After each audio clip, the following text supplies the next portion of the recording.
Alan Seslowsky going Trevor Lawrence at the 107 in a single quarterback league? Bro, I'm sure we'll talk to you at some point, Alan, but not in this lifetime. We're just going to mock you on a show about a mock. We're piling on. Alan, we will not criticize you again in the history of this show. I'm sorry. We'll have you on at some point. We won't have you, but we're sorry. The Sonic Truth Dynasty Fantasy Football Podcast has begun. I'm Alan Seslowsky of RotoWire, moderator of the Sonic Truth Podcast version 2.0. To my right is the star of the show, the Podfather, along with Player Profiler's newest full-time, the OG of fantasy, Theo Gremminger. For longtime fans of the Sonic Truth, it might take a minute to get used to life after Nate Liss, as he was a big part of the Sonic Truth Foundation. And for new fans, who's that? Just disregard everything I just said, okay? As always, STP dives deep into the weeds of all rookies and dynasty fantasy football. Podfather, you've remodeled the Sonic Truth, as viewers can see right now. So just tell everybody what the quick history of the show is for those that are new and coming in here, and what it's evolved into and how it became appointment dynasty fantasy football watching for everyone, including Theo and myself. It's not the history of the show. It's the history of the company. I was talking to Chris Bonagora, who's one of our lead fantasy team managers. We have a fantasy intelligence network where you can take over your team. Could be dynasty, could be a seasonal league, best ball, and then we manage your team for you. That's a service on our website, Fantasy Intelligence Network, and he's one of our top fantasy team managers. He'll just take over your team and kill it for you. We even have a money-back guarantee if you make the playoffs. If you don't, you don't have to pay. That's the thing. We guarantee playoff berths. And Chris said, it's funny. You started with a podcast where you and Nate were yelling at each other, and it became a company with all these employees in this huge presence. And now you're at the Super Bowl, and you're at the Senior Bowl, and you're at the Combine. And the last time I checked, it started as you and Nate yelling at each other. And that's so true. We built basically the show that Nate and I started many, many years ago. He reached out to me on Twitter. He said, hey, I'm talking to the people at Field Gulls. Field Gulls was a property that covered the Seattle Seahawks. He's a Seattle Seahawks fan. He's like, I've been doing some writing for Field Gulls. They want to start a podcast. There's this thing called podcast that people are doing now. And you seem to have a similar sensibility to me on social media. You don't seem to take yourself too seriously. You seem to like Dynasty. Do you want to be my co-host of the show? And we'll think about the name of it. We'll figure it all out. And then we were like, well, Seattle. What's a Seattle vibe? Grunge music, right? And so, Sonic, yeah. Right. I got it. So that's Sonic Youth was if anyone remembers during the grunge era, Sonic Youth was like one of the OG, one of the OG bands from the Seattle scene was the Sonic Youth. It's like, well, aren't we spitting the truth, Nate? I think we're spitting the truth here. And then we had a show, and we did a great first season. And then Nate actually left the show after the first season, and I had guest hosts for the second season. He went because he wanted to take a MMA career seriously. He was going to try to become a professional MMA fighter.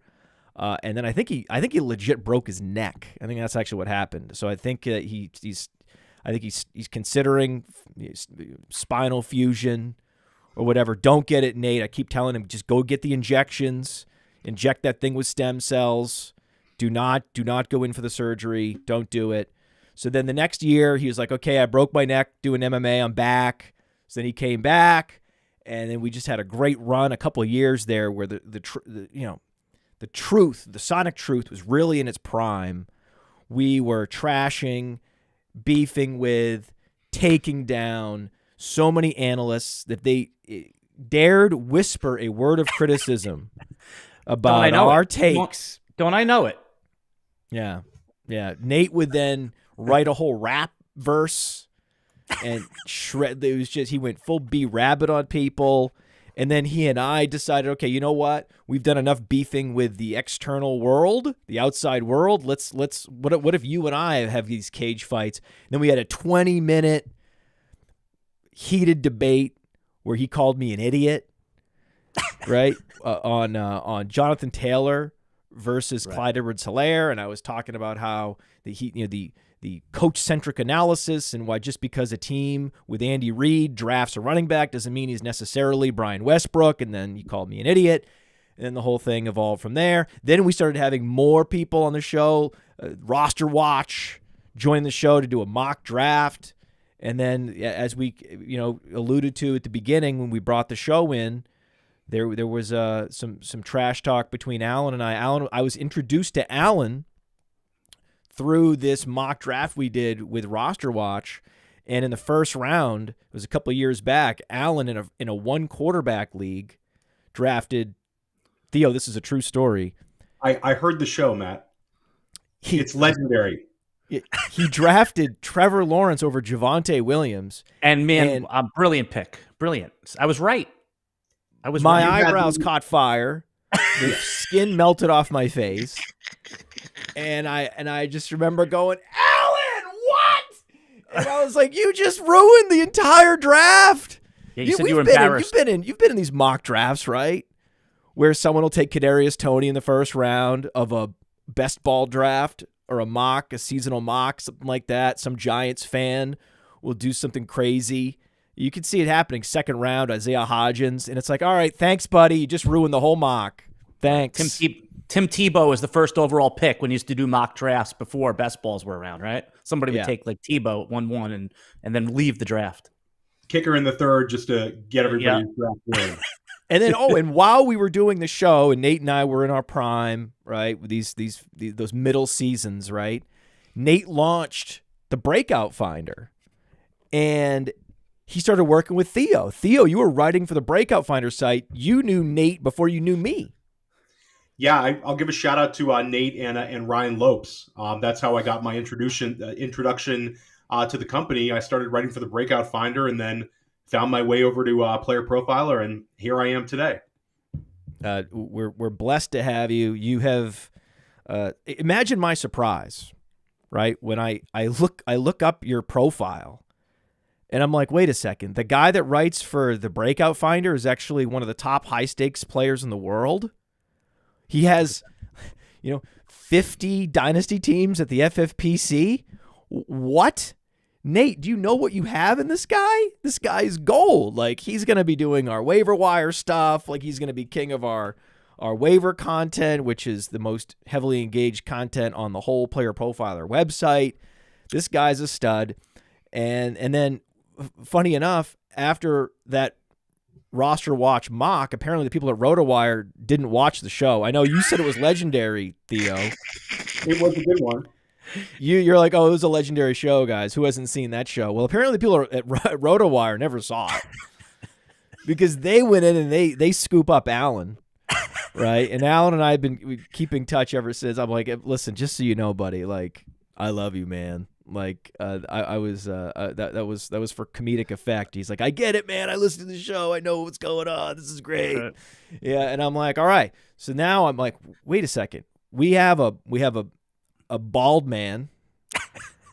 Shaved everywhere. Right. We have a bald man who has a hairless back, which we may or may not talk about how that happened and what I might be doing to follow in your footsteps. Inspiring. And we have a true fantasy OG in Theo. Now we're getting together. So we're checking all the boxes, right? We have our bald man, right? We have a guy with Breakout Finder credentials, right? So you put a guy from the Breakout Finder and a bald guy, and that's basically, you can see how my gerbil wheel turns, where I'm like, well, we need to replace Nate Liss. You can't replace him with one guy, but you can replace him with two. And also that, you replaced, I filled the Jewish quota. You have outraged Jew out, a little bit calmer Jew in, Look at this. Look at how this comes together. It all comes together. Look at I love how this all comes together. And I was talking to Cody last night about the combine, Alan. It's a big deal. The combine happened. You know that. Yeah, I do, and that was the first thing I really wanted to ask you about. And you know, I'm gonna focus this one on Matt and then we'll ping pong back over to Theo. But Anthony Richardson, I mean, before the combine, it was, hey, you're an idiot if you have anyone ranked at 101 other than Bijan Robinson. The tide has turned a little bit. Is Anthony Richardson now a legitimate content, to be the 101? Because Dynasty Superflex rookie drafts, they do happen before the actual NFL draft, Podfather. It's a conversation. Anthony Richardson at the 101 in Superflex is officially a conversation because the draft hasn't happened yet. As of right now, I would say no way, right? I would go as far as saying no way, Jose. Okay? That's pretty far, right? No way and no way, Jose, very different. So I would go no way, Jose, on anyone other than Bijan at the 101 until the draft happens. But the draft could happen, and we have more workouts. We see more breakdowns, more mock drafts coming out, more whispers around the league. And the next thing you know, boom, Anthony Richardson going top 3. Because I remember once upon a time, there was a little-known prospect from a small school that was big with a cannon arm and incredible mobility. His name was Trey Lance, and he went top 3. If Anthony Richardson goes at the 103, okay, the Trey Lance slot, and Bijan is not a first-round pick because the league is just post-first-round running back, it becomes more of a conversation. I wonder where in the draft and which team he would have to land on for it to actually happen. It's an interesting hypothetical conversation. Yeah, it's a conversation that Theo and I had. So, Theo, I mean, I don't think in all the high-stakes leagues that you play in, if somebody right now went Richardson over Bijan, you got to shrug your shoulders and probably say, okay, I get it. It's hard for me to make the argument against Bijan Robinson, but Matt makes some good points there. If Richardson lands extremely well, I'll throw out Indianapolis as a place that I would be very excited about him landing. You could have the Jalen Hurts path kind of right in front of you if he lands in Indy. Then you can sort of have that conversation. But it's difficult for me. Bijan Robinson would be like a sure thing, whereas Anthony Richardson might be the kind of guy that needs to sit for a little while before you really see return on that pick. So for me, Bijan's still the 101. But like Matt said, the NFL draft, as good as we are at predicting it, and Cody is going to be as good as anybody in the game right now at predicting the NFL draft.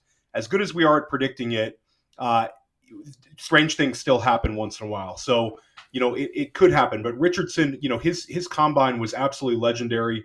He's less than 21 years old right now. You can see the immense upside for him to put up a Jalen Hurts or Lamar Jackson type season. And in Superflex, that's just invaluable. So it's definitely a conversation right now. Podfather, what's funny enough is that pick 21, which was forfeited by the Dolphins, that could have been the Bijan spot. Oh, yeah. Yeah, and what's interesting is, we just rolled out a new section on Player Profiler. We're doing it all the time, always adding new features. So there's now an NFL draft section. You go there, you can see the draft order. You can see who's picking where the picks came from, all the way through to the end of the draft. When we have it structured as day 1, day 2, day 3, which I believe is the best structure, the best way. With also showing each team's total number of picks, right? So you can see the Raiders have 11 picks, Texans have 12 picks, right? And some of these teams have very few picks at all. And Miami Dolphins don't have a first-round pick. It was forfeited. So that's just something new to check out. We also have the mock draft index. The mock draft index takes all the mocks around the country and aggregates them into one master list of where the world thinks these guys are going to go. And looking at the mock draft index as of today, Anthony Richardson is in the 13th spot, but there are a bunch of mock draft writers who are writing their next mock draft version, mock draft 4.0, mock draft 5.0, whatever point they're on. I'll look at Cody right now. Where's Cody? Cody's mocks and analysis is right there. He has completed Mock Draft 3.0. It's our featured section on the mocks and analysis section of this NFL draft overall experience we've created. And when his 4.0 comes out, Richardson will probably be higher. So I believe that Richardson will be a locked-in top 10 pick looking at mocks, but I also would caution you to go back and look at where Malik Willis was. That was the question, man. That was the index. question. It's eerily similar. Don't you agree, Theo, that it's eerily similar to how we were talking about Willis last year at this time? I don't. I think No. it's not the same. It's not even in the same ballpark. You had the level of school. Malik Willis had to transfer out of the SEC. Anthony Richardson was a very good quarterback in the SEC, and then just the sheer size of the prospects. I mean, Willis is fast, but Richardson is a 4.44 at 244 pounds, which is just absolutely ridiculous. No, and there were known concerns about Willis missing open throws in college at Liberty. So that was a note. That's not been an indictment of Anthony Richardson. Certainly, we talk about how raw he is. That, yeah, there's accuracy concerns and all these things, decision-making being the biggest one. But it actually really reminds me of Josh Allen. So I wouldn't be surprised at all if he goes exactly where Josh Allen went, like at the 106. That would make a lot of sense. Like because you can hear Kuiper yapping in one ear and McShay in the other ear, and you're like, really, Josh Allen? Did you see his completion percentage at Wyoming? You guys are insane, but you might get him drafted in the top 10, you two. And then sure enough, boom, they were right. They were right. I was wrong. Kuiper and McShay were right about Josh Allen forever. Right? I couldn't believe that Josh Allen went in the top 10, but it's all about tools-based projection. And the fact that Malik Willis didn't go to a big school, wasn't at a major program, is not, particularly have the frame that they're looking for. But when you go down look at 101s historically, big dudes. Yeah. Right, that's the big body, the big frame. Cam Newton being the best example of being just a huge dude with incredible mobility, goes 101, right? And that huge frame with incredible mobility and a big arm pushed Lance up to 3. And so when you have when you're checking those boxes, when you're 6'4", 230, cannon arm, and you run a 4.5. You're gonna go. And people that passed on a Colin Kaepernick, that passed on a Jalen Hurts, and they fall out of the first round. Those teams regret it. So of course he's going first round, unlike Malik Willis. And I think it's an assumption he will go top 10. And I just remember playing this movie out, man. This is exactly where we were with Trey Lance. And then he goes all the way up to the 103. The thing is, though, that was the Trevor Lawrence year. And if you remember the hype around Zach Wilson, they were comparing him to Aaron Rodgers. Like, oh, this is Aaron Rodgers 2.0. This is Aaron Rodgers, but with a better college resume. It's like, oh, wow, this is exciting. Look at the throws this guy can make, right? Zach Wilson. Then Lance goes 3, right? You could argue that Lance would have gone first overall had it not been for Trevor Lawrence, right? Had Trevor Lawrence not been in that class, and there's no Trevor Lawrence in this class, the Jaguars could have, maybe likely, draft Trey Lance at the 101.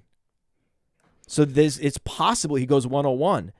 If Anthony Richardson is the first pick in the draft, someone trades up with the Bears because the hype machine has been built, part by part, day by day, March, April, and then this hype machine is assembled, and it's just cranking on all cylinders, steam rising up. Someone trades up for that pick. You can see it. I'm just saying, this is in the realm of possibility. It wasn't before the combine. This is why the combine is interesting. This was not a possibility. Now it is a possibility post-combine, especially having Cody there with the boots on the ground. That's important because he's hearing from people that work in these organizations. And that information is part of his writing on the site, the mock drafts, our rankings. It gets filtered into all of that. And that's the hypothetical scenario I want to lay out for you. You can't imagine it now, Theo, but what if Richardson is the 101 in the NFL draft? Does he then become the Trevor Lawrence of this class in terms of, hey, there's Jamar Chase, hey, there's Najee Harris, hey, there's Travis Etienne, but in Superflex, you're just drafting Lawrence as just on reflex. Richardson. Yeah, if he's the 101, then that changes things. And you make a great point regarding Trey Lance. I think that the Trey Lance going third overall was I think possibly a reaction to the success of Lamar Jackson and NFL teams not really overcorrecting the scrambling quarterback and seeing the effectiveness they can have early on in their career, especially on their rookie contracts. So I think if a team shows that sort of love for Anthony Richardson, that they're willing to it's going to be a steep price. I think Chicago has made it pretty clear what they're going to get trading down. So if a team's willing to put that much into Anthony Richardson, he lands at the 101, then I think, yeah, this conversation will continue, but I think you might have to lean in that direction. So that's the scenario. It's possible. Yeah. So it's possible. Alan, it's possible. I wouldn't do it, but it's certainly possible. What I would say in Superflex is that we now have a clear 1-2. Bijan, Anthony Richardson. You draft anyone else at the 2 spot, I'm going to call that a mistake.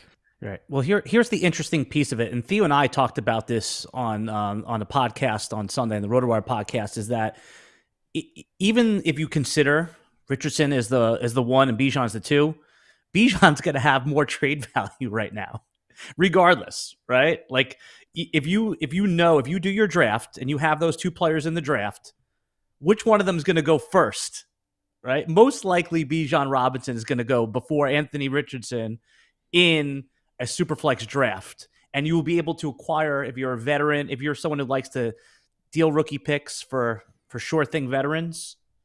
I think that even though it's closed the gap and that 1-2 conversations in play, Robinson has more value right now. Trade equity, I think he certainly does at this moment. But again, the hype train has already left the station, and once these things start going, they continue gaining value. So it would be interesting to see like Anthony Richardson in a dynasty startup value among the quarterbacks, but Bijan Robinson is certainly any way you cut it, top 2 or 3 among the running backs in dynasty startup. So yeah, trade equity, Alan, right now Bijan certainly is there, but Richardson will gain a lot of trade equity if he gets that 101 spot. Oh yeah, but a lot of these drafts we can only give people advice on what we know now, and that leads to the next player that I want to ask you guys about, and Bryce Young. I mean, he was considered the locked-in 101 quarterback, the quarterback out of Alabama. I mean, he didn't disappoint as far as what he measured in at. He hit that number 2 in the weight, right? 200. That's all he wanted to do. 5'10's right about where we thought it would be, and forget what he's going to do for real football. If he's the 101, Matt Kelly, and he has 2 years, if he has 2 years of guaranteed insulation, even Zach Wilson had 2 years, and he was as bad as it gets. Oh, he still should be in that conversation. I mean, there's a reason why an undersized quarterback, and I'd like you both to explain it to me. What is so good about Bryce Young that he's still hanging on? it's silly season. This is silly season, Al. This is just silly. And I can tell you essentially where we have Anthony Richardson in a startup. It's dealer's choice, Trey Lance versus Anthony Richardson. That's the comp. Trey Lance is 2 years older. He has disappointed, but Anthony Richardson has this huge uncertainty hanging over him, which is where is he going to get drafted? Where is he going to go? So we haven't seen Anthony Richardson in the NFL yet. We haven't seen a lot of Trey Lance, and those are about equivalent in a startup right now, according to our rankings. And our rankings is just really easy. It was like so easy. In Dynasty Deluxe, you can just toggle, show me just rookies, show me all if I'm in a startup, show me Superflex, show me not, show me tight end premium, show me not. So our Dynasty rankings were updated the next day after the combine, and you can include rookies, or you can include picks, or you can just include veterans. Of the flexibility with our rankings on playerprofiler.com, the Dynasty rankings in particular is second to none. And when it comes to Bryce Young, you're going to have to scroll to find him. Yep. Yeah, you just can't use that. It can't be in consideration to use a top pick on Bryce Young in your Superflex rookie draft, even if you think he's going to be a 10-year starter in the NFL. I think that from a fantasy perspective, you're looking at a guy who could be a Kirk Cousins, and I think that would be a pretty decent outcome for him if that's what he turns out to be in terms of his fantasy production. It's a ceiling outcome. That's a ceiling outcome. Exactly. He's a guy that I think we're confident will get an opportunity to start in the NFL immediately almost. But in terms of our fantasy teams, we need people who put up points. And Bryce Young, he's small. He's going to be a system quarterback. Those kind of guys need an incredible amount of touchdown passes to really produce that one season. I have major doubts that he's going to be able to give us a ceiling type outcome like that early on in his career to justify there's no way I'm considering him at the 103, let alone the 101. No. I mean, embarrassing. You pick someone's going to take him. Like, no one that follows us and our advice is going to get any Bryce Young. Yeah. Right? Because we don't have him in the top 5. Right? And I saw chatter on Twitter already. Look at Player Profiler. The rank don't have Bryce Young in the top 5. It's like, duh. You're hoping. You're in a draft and you're sitting there at the 107. You're hoping beyond hope. Or you're at the 103 even. The 104. You're hoping beyond hope that someone jumps up and grabs Bryce Young, who doesn't realize that you're chasing a once every 25 years outlier. You're looking for the next Drew Brees. Otherwise, it's Doug Flutie, Baker Mayfield, on down the board of these undersized quarterbacks. And it's not like he has anything like Kyler Murray's skill set. If Kyler Murray is not comp to Flutie and Mayfield and Brees and all these guys. No.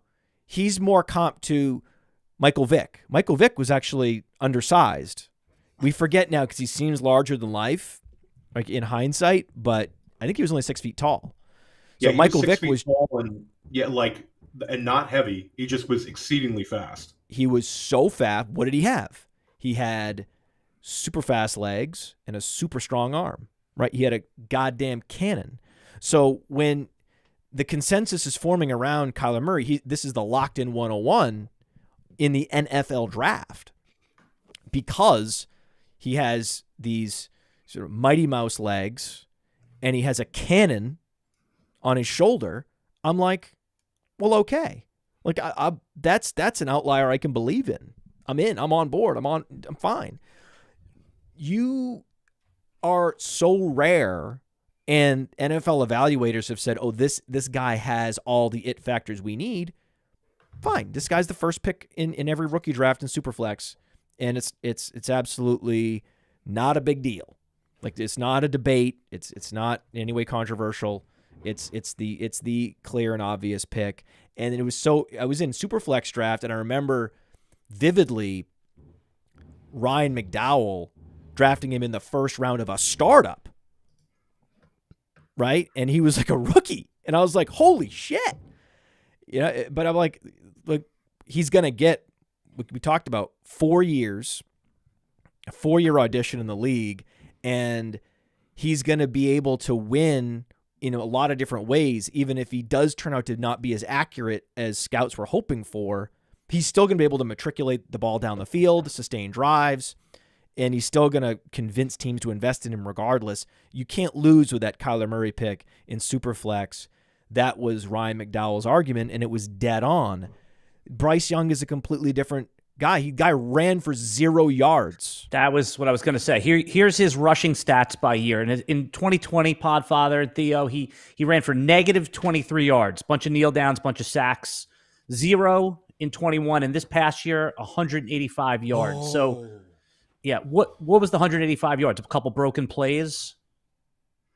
And his arm isn't that strong. It's strong, but it's not cannon fodder. You know what I'm saying? It's not put it on a Civil War battlefield. Yeah, and Alan, I think that the argument is people talk about the weight, but he checked out of the combine after that, which was really disappointing to not see him participate in all the drills, alongside Stroud and Richardson. And it was smart on his part. He's definitely got a guarantee from some team that they're going to take him in the top whatever. 3. But the him playing at 205 is not in the range of outcomes. The guy bulked up for the combine, and I bet if there was another weight done in 10 days, you'd be talking about a 195-pound guy. Yeah, he shit out a gold brick. Yeah. Right. Water and rice, sumo diet. I mean, it was so fraudulent. I saw that and I was like, so fraudulent. And then Cody's on Twitter posting a side-by-side of Bryce Young and Kyler Murray. And Kyler Murray is this rocked up dude, 100%. Same height. And Bryce Young is this svelte guy that looks like me or you out there. All right. So we're There's just no way. I don't draft guys that look like me in the on my fantasy team. I don't do it. I won't do it. I will not do it. You got to be bigger, stronger, faster than me. Okay?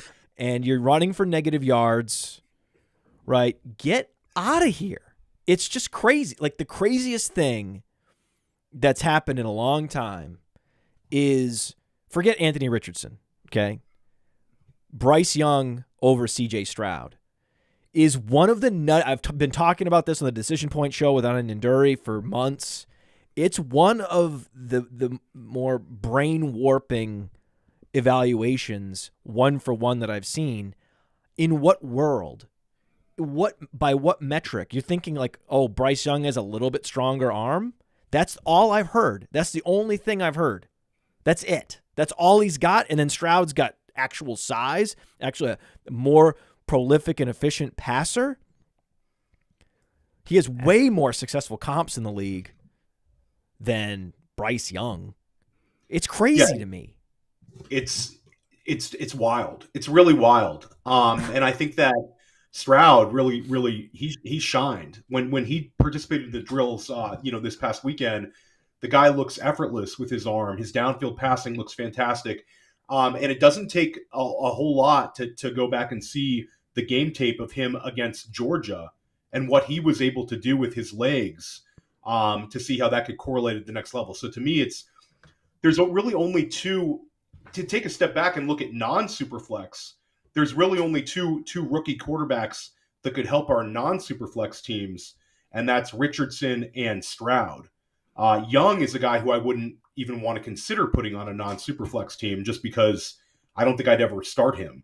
But you can see CJ Stroud has a lot more paths to being a viable, difference-making NFL starter than Bryce Young. I don't really see it why the NFL teams are not viewing him in that same light. But I think that, that we have a lot of time before the actual NFL draft, and one for one, I'm going Stroud over Young every single time. Yes. And I just turned off the Superflex toggle on the rankings, and Bryce Young fell from the first round outside the second round. So if you're in a single quarterback league and you're considering Bryce Young over anyone who could move, even some tight ends, right? Like, there are tight ends like Michael Mayer who I would prefer, right? Or like a running back like Israel Abanaconda, guy with real upside that can help a single quarterback team. You shouldn't be drafting Bryce Young over anyone that you think even has a whiff of making a difference for your team. Yeah, in single quarterback. 100%. But here, let me ask you this. Okay, we threw the mud at Bryce Young, and I think that most rational people that pay attention would agree. I want to hear you guys make the case for Bryce Young. What is it about the NFL? What are we know all the flaws. What are the things that if you have pick 106 in your rookie draft, in your Superflex draft, and he's sitting there and you don't love the running backs because they didn't land in good spots, and Bryce Young's a top 6 pick, what do we like about him that's going to translate to fantasy football? I think that he will be a starter, and I think in Superflex you can't completely overlook having starters on your roster. But again, I would prefer, let's put it like this, Alan, you could trade the newness of Bryce Young and go ahead and get a veteran quarterback who you've actually seen play in the NFL, who's a starter, and make that 1-for-1 deal. That's probably how I would handle it if I'm sitting at like the 105, 106. Or I could just take Jahmyr Gibbs and not have to worry about it if nobody will trade with me. Theo's good at this, man. I have a lot of doubts about a guy his size putting up fantasy points. I don't have doubts that he'll be an NFL starter. I do think that he's going to get that opportunity. He can manage a team, but I mean, I'm trying to win fantasy games here, and I have some doubts. So, sight unseen right now, Podfather. If you're sitting at pick 106 and you did the math, and Bryce Young's going to fall to you, and someone says, "I want that pick." Here's Daniel Jones. He's on a just say a franchise tag. You don't know what the future holds, but you do know that he produced a lot for fantasy football. How are you going to sort that out if you're a team that's ready to win? I want Daniel Jones. I want Daniel Jones all day. Daniel Jones is an older version of CJ Stroud. Right? That's what you're getting. Right? That's why if we were talking about like the comps, right? Or the analog player, right? Anthony Richardson to Trey Lance, the analog for CJ Stroud is Daniel Jones. Right? And that's probably where they're going to go. So I talked about, hey, this is where this draft slot's going to be. Who's going to go right where Daniel Jones went? What was Daniel Jones? Was he the 6th pick overall? Yes.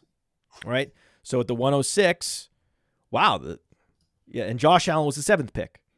Right? So there you go. Who would be surprised?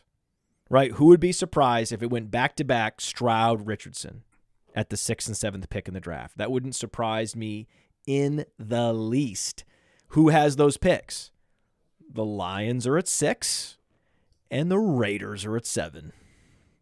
And Carolina is lurking.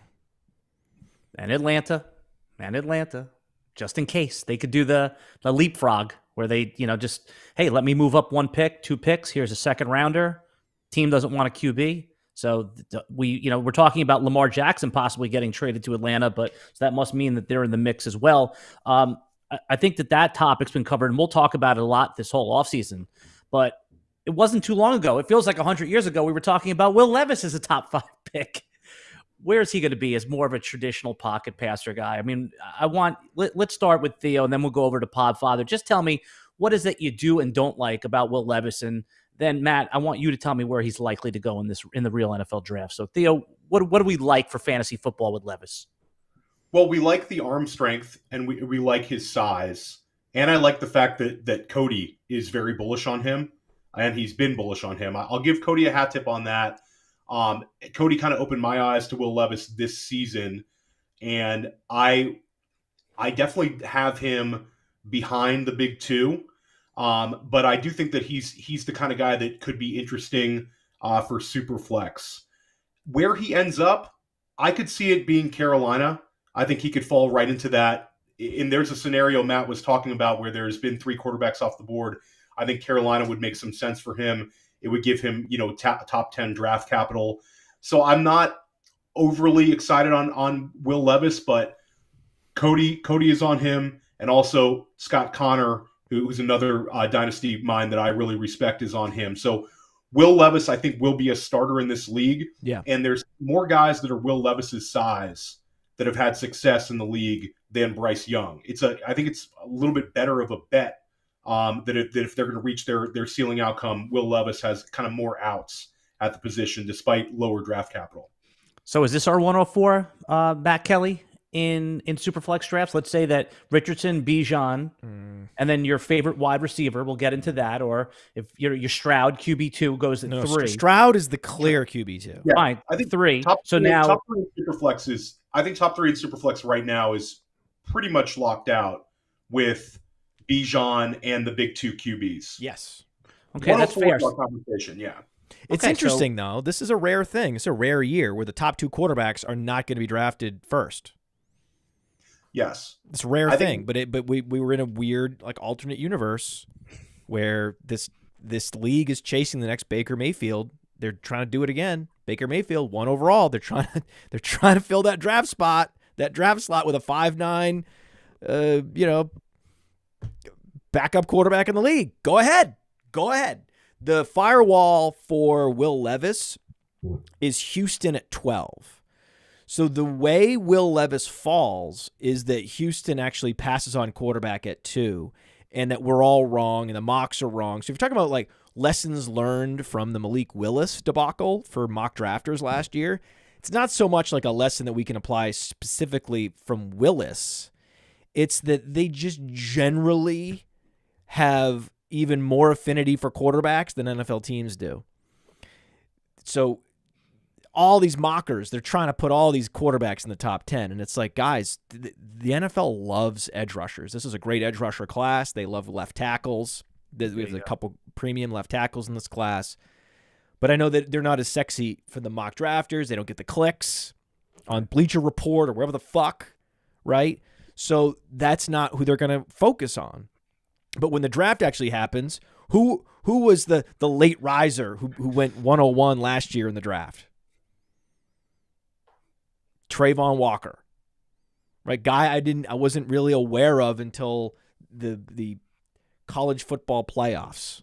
Right. It's right. So good that's to monitor. like, that's embarrassing on me. I'm not a big college football guy, but like that just goes to show you, like, I'm not out here clicking on Trayvon Walker articles. Okay. Yeah.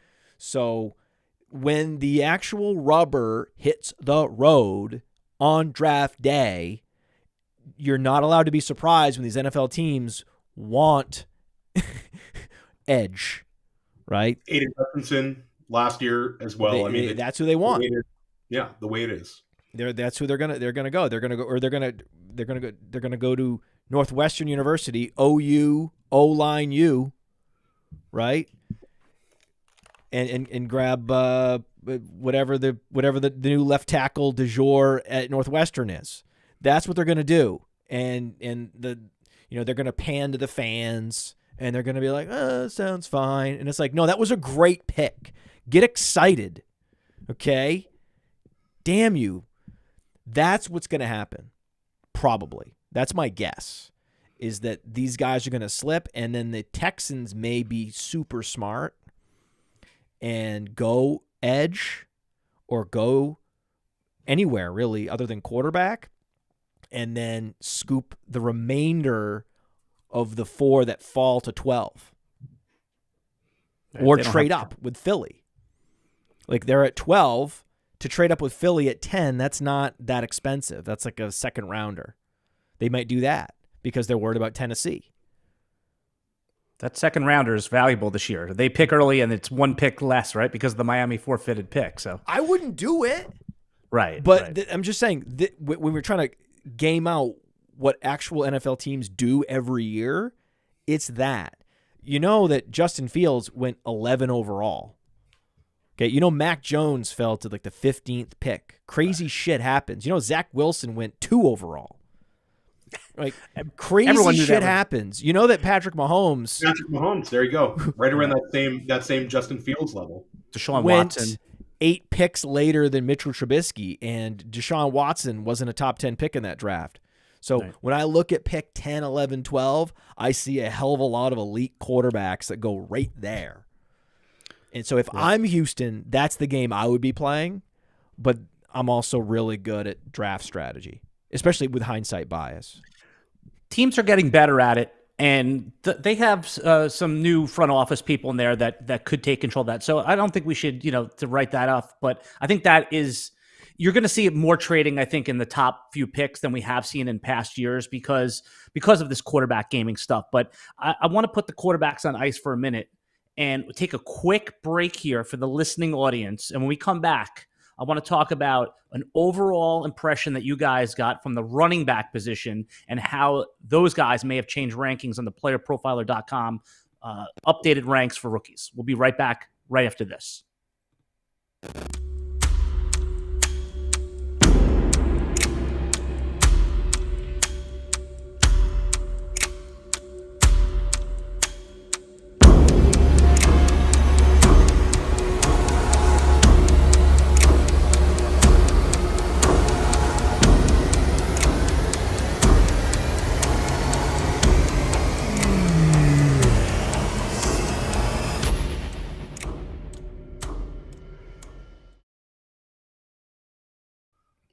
I hope you got additional fees for that commercial. That walkout. The what was the wrestlers that used to walk like that? What they used to come out and That was absolutely a wrestler walkout.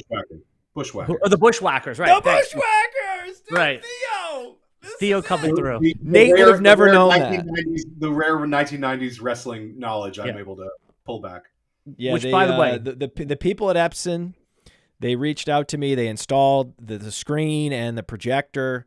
It's a short throw projector, and the picture quality is absolutely amazing, hard to believe amazing. And I've mentioned this before, but not to you guys. I'm really in this for the credibility among my daughter's friends, really. And then that gets passed on to their parents, right? So then the friends come over, they see the TV, and then they go tell their parents. And then next thing I know, the parents are asking me about the TV and where I got it. And I'm like, well, no, it's actually not a TV. It's a television experience. All right. So it's all about when you get to this world of dad world, it's all about your children's friends' parents and that they think you're cool. Right, and that they want to hang out with you, and that you're getting invited, and then you have choices. Oh, we're going to go here or there before that event or that event, whatever. And so this is just part of this overall story of getting me in with all the parents. The Super Bowl party that I had. The Epson Epic Vision LS 800 was the star. Alex Dunlap making it into the commercial as well. I hope he's seeing some residuals. And by the way, the Bushwhackers, I think that would also be a good name for Manscaped's next product as well. Well, by the way, Epson.com/Podfather, Epson.com/Podfather. Check it out.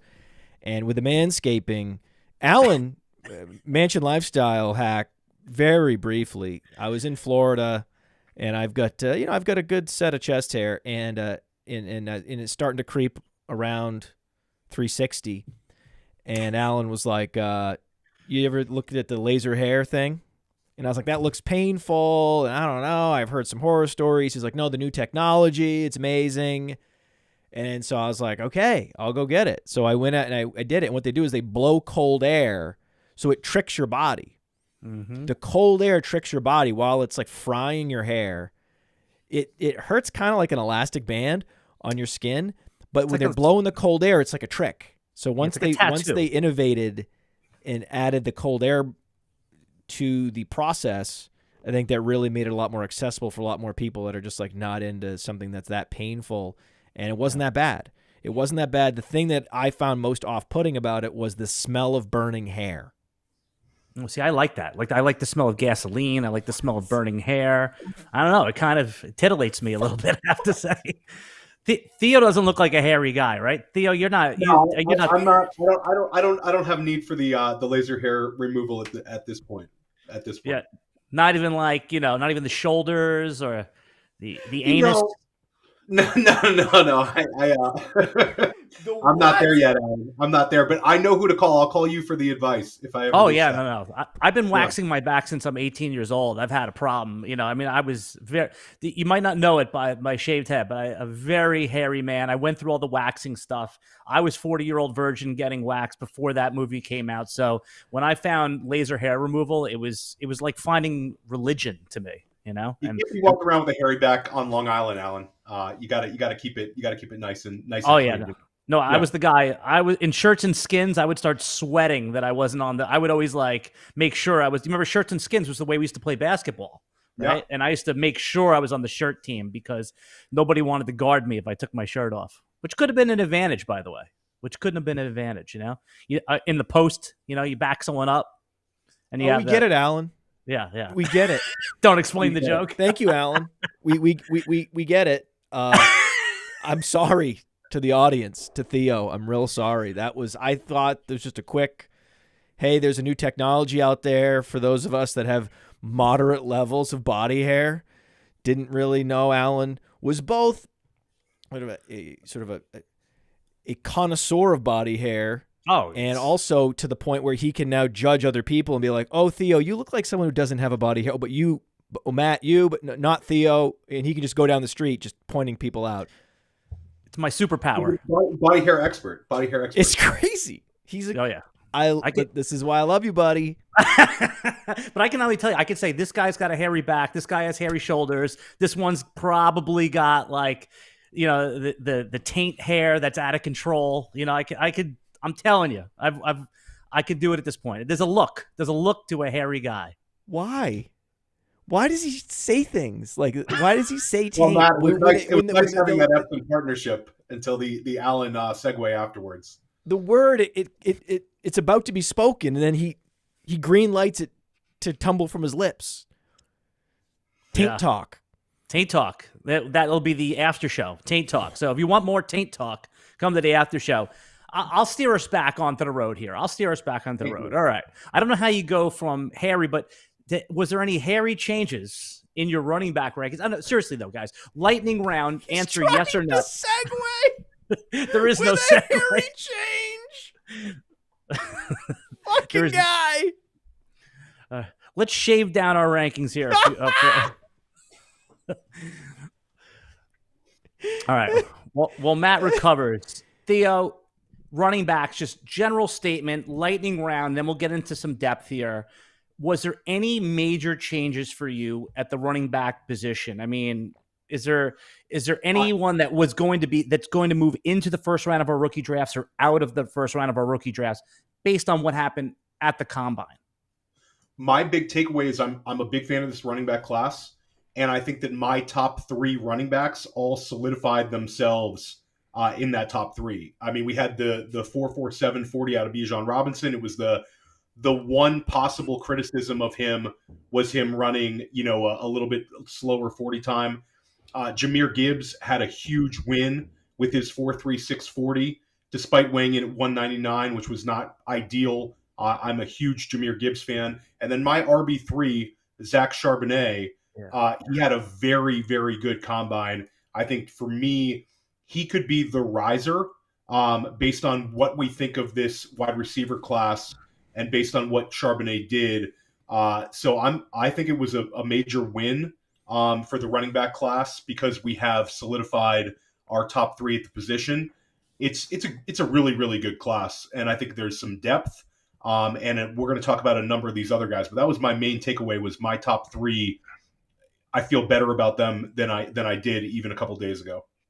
Podfather, before you comment on the top of the class, I think that the listeners of your podcast really want to know, based on what you saw from Roshan Johnson, the backup running back to Bijan Robinson, who you guys have in the top 5 over player profiler, the speed wasn't ideal, but you saw what you saw on the field. You saw what you saw at the Senior Bowl.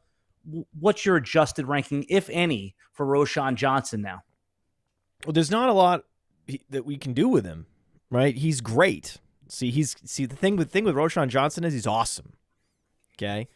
And he has a skill set that a lot of successful NFL players do, where he's got incredible size, good speed, especially in short areas. Check the 10-yard split. So he's one of the top 10-yard splits. I believe that he will do well in the agility drills. And it's not necessarily about explosiveness. And with the breakout finder is coming out soon.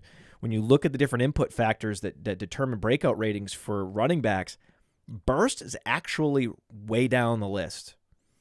Yes, he wasn't impressive in the jump drills. That's true. It's a true fact. And it's also barely at all predictive of anything. He certainly wasn't the athlete we were hoping for. There was an outcome where he ran a 4.45 and he didn't, right? So he necessarily drops. You cannot with a straight face any longer have Roshan Johnson over Zach Charbonnet. That's not possible. Charbonnet exceeded expectations. Well above average, speed score, burst score, great athleticism, monster producer across 4 years. So now Charbonnet, he's locked in that RB3 spot. I think that is going to be the consensus. I think most services are going to have it pretty locked in, where it's Bijan, it's Gibbs, it's Charbonnet, and then there's going to be big, raucous debates about where do you put A-Chain given his size? Yeah. Right? Where do you put Kendre Miller if he doesn't test? What do you do with Roshan Johnson? What do you do with Tank Bigsby was one of the big disappointments. The two biggest disappointments of the top running backs at the Combine were Bigsby testing poorly and Evans weighing in poorly. The biggest mover overall on our rankings post-Combine is Zach Evans. What happened with Zach Evans was rare, and it was the only player that I know that this happened to, where his whole archetype changed. All his comps changed. Everything changed. So that's, when you talk about the rug getting pulled out of a player at a pro day or a combine, that's how it happens. We think you might weigh 212, 215, and you come in at 200 or 199. Everything changes. And then also, on top of that, you opt out of everything, right? Smith and Jigba didn't run the 40, but he decided he was going to run the shuttle drill, the 3-cone, and be amazing. Last time I checked, Bijan did a bunch of the drills, and he didn't have to do shit, right? So this is the Laquan Treadwell corollary, where these guys are running and hiding from certain drills, and you have to degrade their ranking because of it. With a guy like Smith and Jigba, we've all known that the long speed isn't going to be his big strength, and he certainly wanted to cater to his strengths, but a lot of these guys don't like to do the agility drills at the Combine because it's all about footing, and they want to go somewhere where it's footing they trust. Typically, it's at the pro day, their own home field. They're so worried about slipping because the agility drills are so predicated on that. And so the fact that he would go to, just any stadium, Lucas Oil, doesn't matter, I'm going to be the best, most agile wide receiver here, that to me was incredibly encouraging for Jackson Smith and Jigba. But with other players, especially Zach Evans, I was like, dude, Zach Evans, you got shit to prove, dude. What are you doing? So that was he's the biggest faller of all players across all positions for fantasy. Yeah, it was very disappointing. And just to kind of piggyback on what Matt said with Roshan, it was disappointing with the 40, but I think he could fall into a pocket of your rookie draft now where he's really appealing. If you had to use a top 6 pick to get him, if you would have run a 4.45, then that's harder to do. When he falls into like that, it's kind of a sweet spot right now for running backs in these rookie drafts, where that 1-2 turn and those early second round picks are going to be really fruitful. We're going to see the Roshans, the Tajae Spears. I think Devin A-Chain's going to end up settling in as a late first round pick. So those are guys that I really like. And now, I mean, Cody made some great comparisons to Roshan's like a better Brian Robinson, better Tyler Algier. And we saw what those guys were able to do last year in their rookie seasons in terms of productions. Roshan also has the pass blocking ability. So he's got the size, and the story's like not written. I think that there was a kind of such a hype based on that early Senior Bowl from him where people thought he was going to run in the 4.4s. But the book is definitely not closed on Roshan. I think he kind of becomes a value. Yeah, you guys actually have him moved up Roshan Johnson to number 4 right now. Before, I don't know if there's another update coming on Player Profiler. And no, we had him at 3. You had him at. I thought you had him at 5. Okay, so you had him at 3. We had him at 3. He moved to 4 because of Charbonnet. The whole debate was Charbonnet versus Roshan Johnson. Roshan Johnson is, maybe same age, probably would have had Charbonnet level production had he had a backfield to himself. So then it really comes down to athleticism at that point, and Charbonnet is a better athlete. it's not as predictive as it would be in certain other situations, right? So, for example, the athleticism for Roshan actually is a bigger deal than it is for Charbonnet, right? So that's why Roshan fell more than Charbonnet went up, because Charbonnet has all this production that he can fall back on, whereas we don't have a lot of production, so a lot was hinging on the athleticism with Roshan, and sadly, he dropped a few spots in Superflex for sure. He dropped in the running back rankings, but he's still the same guy, right? He's still the same guy we saw at the Senior Bowl, right? That was a legendary practice that he had. Like, we've never seen anything like it. Like, where did Antonio Gibson, who had a comparable Senior Bowl, didn't have a day like Roshan had, but if you look at the whole week of Antonio Gibson, early third-round pick, Roshan Johnson goes third round, draft capital takes over, right? Because he has all this uncertainty around him. The draft capital fills in for what he's missing in terms of reps. That's what I mean. I mean, with Charbonnet, he's going to be a much more production-based prospect profile and evaluation regardless. So whatever happens to him, whether he goes third round versus fifth round, it's not going to move the needle as much as it does with Roshan. If he goes early third round, that's awesome, because all he needs is an opportunity. We know he's that guy. Pass blocking, catching the ball out of the backfield, great vision. Like, he has all those intangibles, and those are the same intangibles, Alan, that they talked about with Javonte Williams, right? And that was something that you look at, hey, we don't have a big sample of production here, but Roshan Johnson was creating a lot of yards in college. He was, right. He was yards after contact and tackle evasion. These are the things that he's great at. These are the things that they loved about Javonte Williams when he was a top 5 dynasty running back at one point. And he doesn't run any faster than Roshan Johnson. I think technically Roshan Johnson's faster than Javonte Williams. I think you bring up Javonte, Matt. I think we can look back to last year with Rashad White, where Rashad White was a guy where we really needed to see that draft capital. It kind of changed our perspective of him. Obviously, he had more production in college than Roshan did, but not dissimilar in terms of size.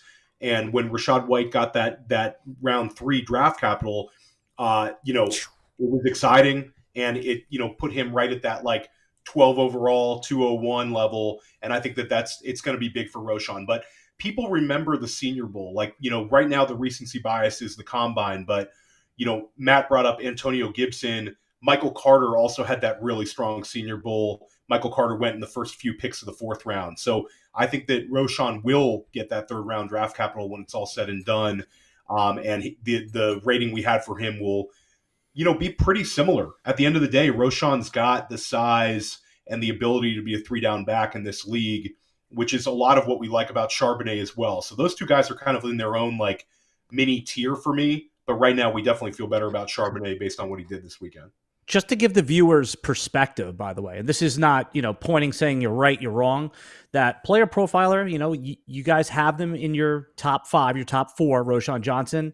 I looked around and I know you don't care about the rest of the industry, but the rest of the industry is somewhere between 14 and 18. And I know you laugh at that. RB? But, yeah, RB, not overall. RB 14 and 18.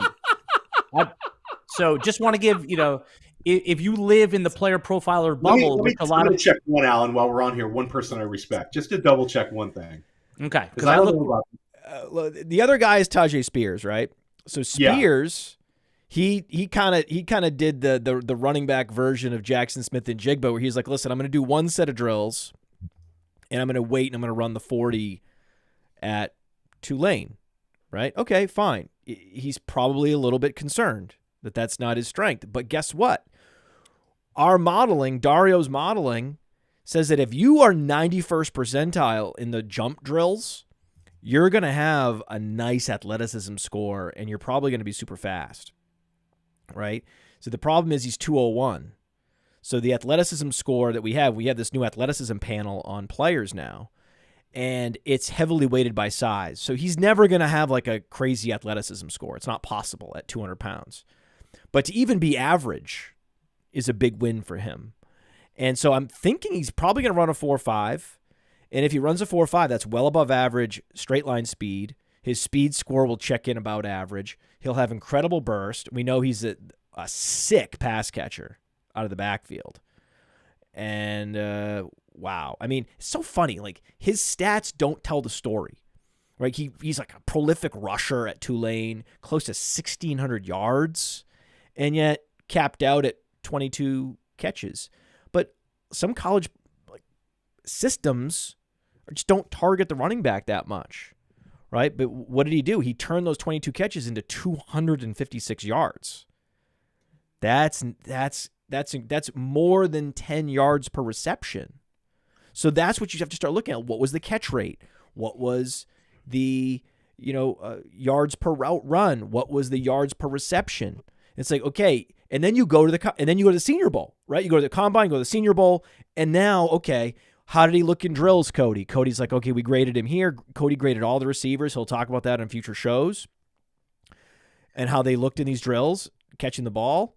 And that was also part of the story at the Combine last year, where Kenneth Walker caught nothing in college, and yet the analysis was he was an average pass catcher, which is good enough, right? So that's all we're looking for. Hey, he's competent at the Combine, and that was a huge indicator. It's why Cody's there, so we can. Hey, there's a big difference between Kenneth Walker being useless out of the backfield and competent. That's a huge difference in fantasy. That's the difference between a guy that's 18 fantasy points a game and a guy that's 13 fantasy points a game. Okay? Yeah. So with Spears, it's all been green lights for the kid from the Green Wave. And Matt, you bring up the lack of receiving production, but Spears, I mean, you don't really need to throw the ball to him when he's running for 185 yards, and every single time they played a ranked team. Spears, I don't have like big reservations that he's not going to be able to catch the ball in the NFL. I think that players like him usually can transition to capable running back receivers. And I think that Spears is another guy that the draft capital is going to be a little better than maybe some are giving credit to. Weighing over 200 pounds, I'm interested to see that 40, but he's another guy that just was fantastic at the Senior Bowl, and that really resonates with these NFL teams. Tajae Spears already has some team that's going to take him on day 2, would be my thinking with how good a Senior Bowl week he had. When I saw the jump drills, I was like, this guy locked in second round capital. Yeah. Or if not second round, third round, day 2, right? He locked in day 2 capital. And Alan, I can tell you, if you want a receipt from this show, if you want to write something down and file it away and come back, you want to file a couple things away, okay? The industry is going to be way higher on A-Chain versus Roshan Johnson. Okay. Oh, I believe that. I would have told 99 out of 100 analysts are going to have A-Chain over Johnson. That's where we differentiate. Yeah. Right? A lot of these guys were chalk. We're not out here having crazy hot takes. The places where we are most different are well-researched and well-founded, and I would beg you to write them down, screen cap, whatever it is, file it away, record the show, get it printed so that you can go back and show that receipt, right? When you're trying to get your money back for the pick that you blew on a guy like Zach Evans, right? When you could have had Tajae Spears, the industry higher on Zach Evans or Tajae Spears? Zach Evans. Zach Evans, yeah. They're all in lockstep. Zach Evans. We're like, no. If it's us, we're telling you Spears. And you're like, A-Chain versus Johnson. It's all A-Chain. And it's like, fine, that's good. But the ceiling on Roshan is higher. For fantasy football, a guy to be an actual workhorse, an 80% opportunity share, that's not in A-Chain's range of outcomes. It absolutely is for Roshan Johnson. We're telling you that now. You can listen, you can write it down, you can pay attention or not. There's just a handful of these situations, right? Most of the time, we're gonna be pretty similar to what you're gonna see. Like I don't think we have a crazy take on Zay Flowers. Like we're not well out ahead on someone like Marvin Mims. We like him. He's a top 20 player. Maybe we're a bit more bullish than consensus on a Marvin Mims, but nothing crazy. I've seen people that are higher on him than we are. There's a couple places where I would beg you to write it down and come hold us accountable. All right. What did you find out when you took a quick look around, Theo, about Roshan? Was I right? He's around. He's outside of the top 10 running backs for sure in most places. I just looked at one spot, and they did have him, right about where you're talking. They had him as a end of the second round pick, as opposed to where we've got him. But I'll look around a little more, Alan, and I think that A-Chain's an interesting one though, Matt. A-Chain, I think I like Roshan and I like A-Chain despite the being in the 182 range. I think he's just different. But in terms of your point that Roshan has a better chance of posting like an RB1 season, I absolutely agree with that one. But I am team A-Chain right now as well. I like A-Chain. And listen, if I'm an NFL team, I love A-Chain. I'm drafting A-Chain over Roshan all day long, but this isn't about real life going out and winning a Super Bowl, a playoff game, right? Where everything is all about the passing game and passing game efficiency. Yes, you want A-Chain, right? If you have Roshan, you're only tempting your coaches to run the ball more. So I wouldn't even draft Roshan because I don't want to give my coaches the temptation. I'm just going to draft a guy like A-Chain every time. If I'm a GM, but I'm a fantasy GM, not a real life GM. All right, I want to pump the brakes on that right there because we're going to have a lot of time to dissect these running backs, and really the best indicator of where the running back should be ranked. Sometimes draft capital means a lot, and obviously opportunity, since the shelf life of those running backs are going to be shorter than those of some of the other positions, especially quarterback. But wide receiver, I mean, this was supposed to be the class, right, for wide receivers. Last year was supposed to be terrible, and now there wasn't a single bust last year, and we don't believe that there's going to be a wide receiver picked in the top 15 picks of the real NFL draft. So let's start with JSN, right? I think that we can pretty much agree that he's in contention for the wide receiver one in this class, Theo. Did he cement his place even though he didn't run? Absolutely. I mean, he was elite in the other drills. He had a 6.57 3-cone, a 3.93 shuttle. I mean, you're talking about elite numbers, and this is going back many, many years. We know the production was there from JSN. I have no worries about JSN. I mean, I think that when it comes down to it, his 40 time is never going to be elite, but he's an elite level potential as a fantasy asset. He really, really cemented himself this weekend. And he also put those numbers in those drills when we had a couple of disappointing numbers and results from some other guys maybe we were a little excited about. Jordan Addison certainly was a disappointment for me this weekend, weighing in at 173. You've got to, I mean, it would be disingenuous to keep him super high up the rookie rankings, despite, his profile. Zay Flowers was a win this weekend. Quentin Johnson's an interesting one. The vertical was there. He weighed at 205. He's one I want to keep an eye on. But, I mean, I think you kind of nailed it, Alan. This is not, I mean, there's no way, shape, or put, this is not as good a class as last year. It's not as good a class as the year before. But Jackson Smith and Jigba can be an elite asset out of this class. Podfather, where would you put JSN right now if we were ranking him, only knowing what we know now with the 2022 wide receivers? Ooh. Knowing we got 1 year reveal on the 2022 class, and we have no reveal on JSN, and only the wide receivers from last year and JSN are in a draft. Give me the order. Man, I think Jackson Smith-Njigba would be wide receiver 4. I think that's right. I think that's it. Right. I think you wouldn't take him over Garrett Wilson. Okay. No. Olave, no.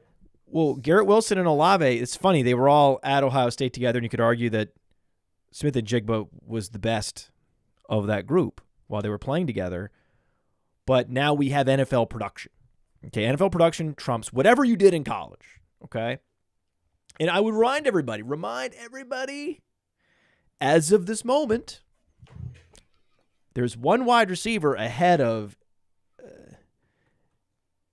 Jamar Chase on the wide receiver rankings. Do you know who he is? I'm going to guess Justin Jefferson. That's correct. It's spoiler alert to everybody. Spoiler. Spoiler. I think we have a spoiler sound effect somewhere. So spoiler alert, it's got to be Justin Jefferson. But who was more productive when they played together at LSU? Right. Yeah, right. It was Jamar Chase. Right. So that's it. Just for the people, just so they can hear what the spoiler alert. Shh! Spoiler alert! I don't know why I like that. It's probably because it's me talking. Well, it's also you do the shh. The shh adds to it. The fact you say shh. Cowbell. I don't know what it is. Partial to that sound effect. So answer that question though. You have the two Ohio State guys. I love Jackson Smith-Njigba. What I don't love is this wide receiver class. Okay, so you're not allowed to be surprised when the top wide receiver in this class goes after London, after Olave, after Wilson were drafted last year. Right? So the NFL is likely to agree with me that it's Olave, it's London, but first and foremost, it's Wilson, and then Jackson Smith-Njigba. I think that's actually a pretty easy top 4 if you were taking both classes together, and it illustrates why this class is underwhelming. And unfortunately, the wide receiver class really makes or breaks a class, the value of the picks in single quarterback especially, and it's a blend of the value of the quarterback and the wide receiver, which really drives value of Superflex picks. So it's really the quarterback class and Anthony Richardson specifically that's carrying this class in Superflex, carrying the value of those first-round picks. Thank God for Anthony Richardson. Thank God Njigba delivered in the agility drills. Thank God Gibbs delivered at his size with that speed, right? So that saved us. All of us that have top 6 picks, we've been saved. We've been saved by C.J. Stroud looking so good. Thank God. Otherwise, it would have this class was really hanging on. I was holding my breath for the combine because I was like, this class could completely fall apart because they don't have mega production to fall back on, and I'm worried about a lot of these guys not being the best athletes. So there was a chance that this class completely collapsed. It did not. That's good news, right? The glass is half full. The class did not collapse in the combine, but it is officially a below-average class. It is. It's a below-average class. It's not supposed to be. It wasn't sold to be. But if the wide receiver class is going to be this thin, then you have to judge this class primarily on the wide receiver, and then you go down the board. Running back and single quarterback, but it's really quarterback and super flex when you're judging the class overall, when you're going position by position. Not sorry. Jackson Smith-Njigba is so far and away the wide receiver 1 in this class. It's not even close. I really want him. He's such a lock. Like, I'm on Ross St. Brown with draft capital. Say, there's just different ways, different sort of comps, different Franken comps you can put together. But he's so safe. He's so safe. And my only thing with Addison, to disagree with Theo, is that, maybe if it were a couple of years ago, we would have Addison lower. But I'm still suffering from some Devontae Smith PTSD. So I am not going to let a guy coming in that small in today's NFL crater his value. I'm not saying we didn't pull the rug out from Javonte Smith, but we were certainly projecting him to be less than what he has become. If you go back 2 years, his lifetime value rating on Player Profiler has increased over the last 2 years. And everything I've heard from Cody and everything I've seen tells me that Jordan Addison does not belong up in the same zone as the guys from last year. Jahan Dotson, George Pickens, Burks, Christian Watson. Right? I'd still rather have those guys. Those guys also, especially Christian Watson, delivered at the NFL level. But after them, I in a startup, I would want a Jordan Addison. And in Superflex, I'm probably not going to get Jordan Addison. There's probably someone that's going to get him. I think we're probably a touch below consensus on him. But that's only looking at the other positions. Like, we're just higher on running backs, right? Most people are probably going to go Addison over Charbonnet. We would lean running back. We would go Charbonnet. And that's probably why we're not going to get Addison. But I'm open to arguments for Quentin Johnston at the wide receiver 2 spot. I think that's probably a higher upside play. But there were a lot of arguments for why player X has more upside than Javonte Smith. And now where are we? Yeah, it's a great, and there was Javonte Smith is not the only smaller wide receiver that put up kind of top 10 numbers this year. You could go to, the Stephon Diggses. There's plenty of these guys who are a little bit smaller that put up tremendous numbers this year.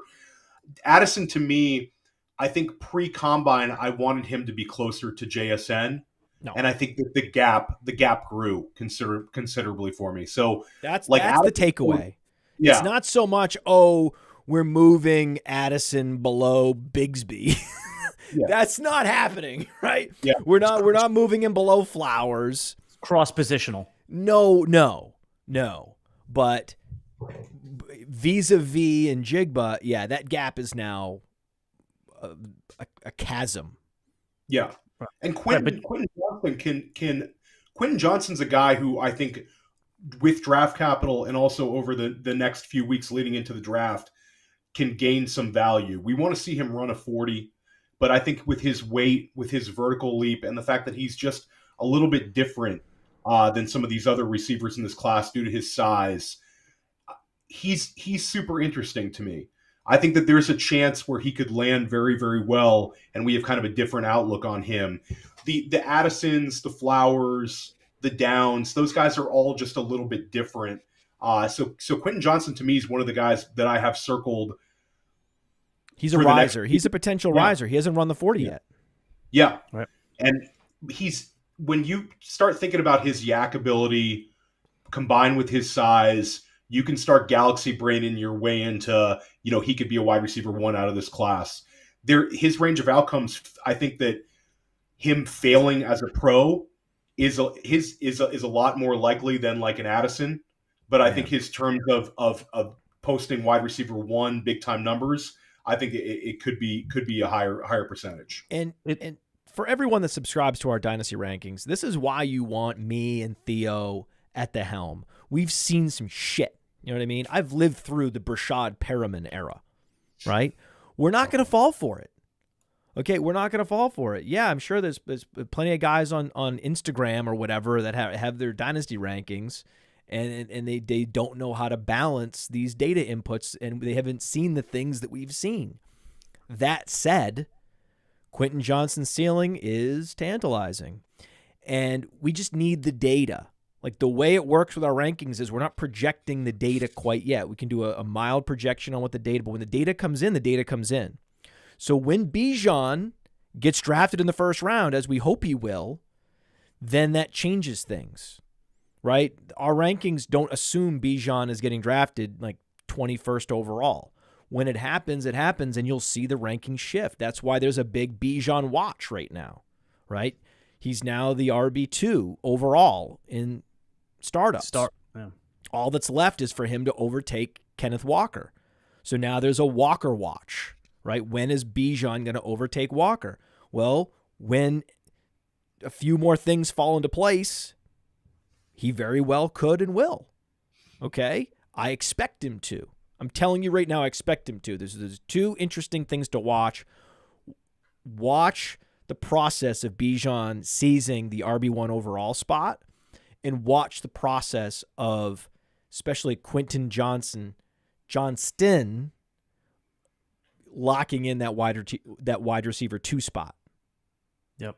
And I just want to ask, because we started this conversation talking about Addison, and Theo, I kind of interjected by saying, does it forget his wide receiver ranking, or you did a good job explaining the chasm between the two, but does this change his cross-positional ranking? Let's say you're on the clock at 108. Let's say you're on the clock wherever Addison's set to go. Are you now taking running back 4, running back 3 over him? Where does that cross-positional tight end 1 in a premium situation, where's Addison going to fall in the cross-positional landscape of rookie drafts? So right now, that's the big kind of landmine spot. Matt alluded to the 104. The 104 is kind of the tricky spot. And pre-combine, I wanted that to be Jordan Addison. I want Jordan Addison to be Stephon Diggs. I want him to be Jerry Jeudy. I want him to be Devonta Smith, a guy that we can project, but I have just slight concerns with the 173 and the 449. If he would have ran a little faster, or if he would have weighed over 180 pounds, I would have liked it a lot more. So right now, Alan, the 104 is tough for me. If I'm picking today, it's Zach Charbonnet all the way. I expect him to be a second-round draft pick in the NFL. He projects as a bell cow. That's it. But I do think there's a chance. Theo, man. He gets it. This guy gets it. He knows what matters. God, I love him. Yeah, it's 104 is tough, though. A 104, like, if we want to get into, and I'm sure in the next few weeks we're going to talk, big picture strategy with our rookie drafts. I want to get out of the 104 and into the 103 badly, and I'm willing to overpay. On our draft calculator, the Dynasty Dominator app, which is the best app going in Dynasty Fantasy right now, I would be willing to pay like 20% over to get from the 104 to the 103 right now, just because. We're also projecting, Alan, that somebody's going to rise up, but there's a chance that the 104 is worth less after the draft than it is today, where we have these kind of bullish ideas. If Charbonnet lands really poorly, if Quentin Johnston runs a slower 40 and lands poorly, we could have like real indecision at that 104. I feel really strong about the 103. I don't feel very strong about the 104. Podfather. Now, he talks about paying up to trade into the 1, 2, 3. A lot of people that watch your show, they're all in leagues together. They're sharper than they're sharp. The average dynasty player is sharp nowadays. So let's talk about going the other way. If you're in the 104, how much would you trade back and still feel comfortable you're getting the same tier of player in your rookie single quarterback leagues? God, I hate to say it, but I love saying it. Wherever you think Roshan's going to go. Second round in probably most drafts. So you trade back to the turn. Here's the problem, though.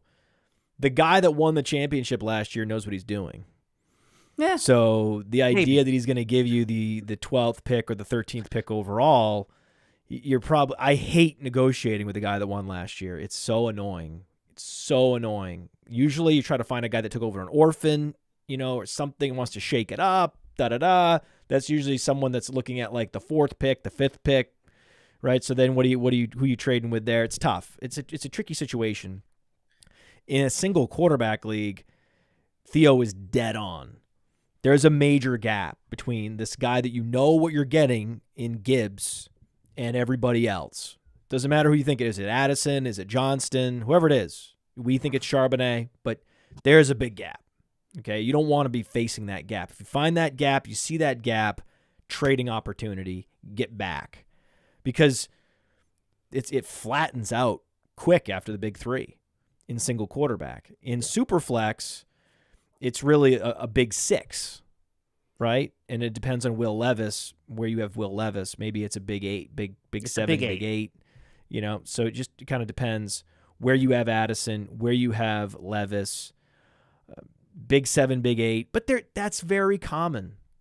In a lot of years, it's a big 7, big 8. It's a mid-level, year. Other years, we had Jefferson going at the turn.